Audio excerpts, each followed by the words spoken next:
Good morning, everyone. Welcome to Pre-Market News and Views by In the Money Stocks. Today is Monday, August 12th, 2013. Thank you all for tuning in. Let's jump right into the charts. We're looking at the S&P 500 E-mini futures here. You'll see that the futures are trading lower this morning by about 7.75 to 8 points lower. Really right around the 1678.5 level is where the futures are settling right now. They were lower this morning around 4:30, 5 o'clock in the morning, trading very close to the 1675 level. However, they have inched up a little bit. There are a few things to really go over here. Last night, it looks like you had some action out of the Asian markets. Most notably, it was the Nikkei 225. So if we go and take a look at that chart, you're going to see that was a little bit on the weaker side. Nothing horrible, but they did come out with GDP numbers. And you'll see that the Nikkei did trade down a little bit. So again, Nikkei 225 index, which is the benchmark index in Japan, a little bit on the weaker side last night, finishing down about 0.7%. Now the Shanghai, which is mainland China, you can see that has had a pretty sharp move higher after a little bit of a base. That busting through the 50-day moving average. Looks like all the problems in China seem to be solved as of late. But let's watch this one closely over the next couple days because there is major resistance coming up on this one. But again, Shanghai, which is mainland China, doing well last night. Japan not doing so well last night, but nothing horrible. Ultimately, if you look at the dollar-yen chart, which I think is still one of the most important charts out here, you'll see that the dollar-yen did catch a bid. That is trading higher by about 60 cents. Generally, when the dollar-yen is higher, that will help the overall stock market indexes.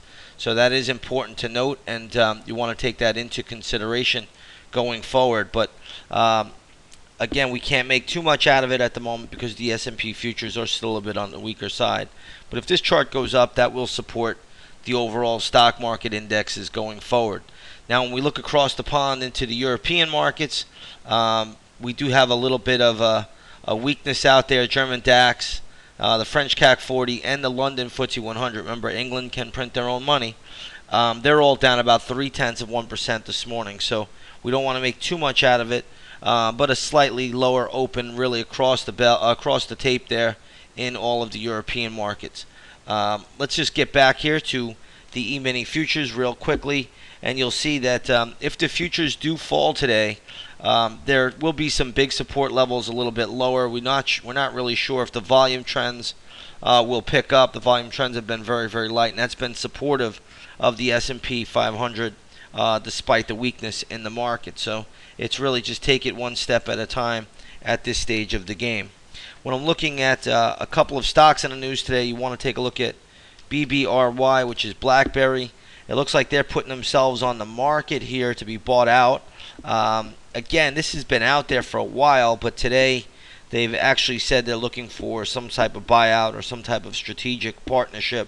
I don't think there's anything in the works just yet. You saw a nice initial spike. Now it is coming back down. I'm not seeing all that much strength in the BlackBerry stock, so just be a little bit careful here with this one. Either way, you can see already that this has fallen quite nicely from the opening bell. I know there's a large short position in there, so maybe the stock does hold up. But again, you got to be a little bit careful with this one because there are only going to be so many select buyers that can even obtain the company. But some people will want it just for the patents, and I think there is some value there. But again, at what price and where is it going to go? So be a little bit careful with it. But right now it's holding steady. If I were to give you a solid resistance point, I would have to say around 1220 would be a ton of resistance. So we're far from that. We're not even near it. So there's really no play in this one for me. But it is newsworthy and it should be talked about a little bit here. And that's why we're bringing it up this morning. So again, you want to watch BlackBerry. That one will have some volatility today, and we'll see how that all plays out going forward.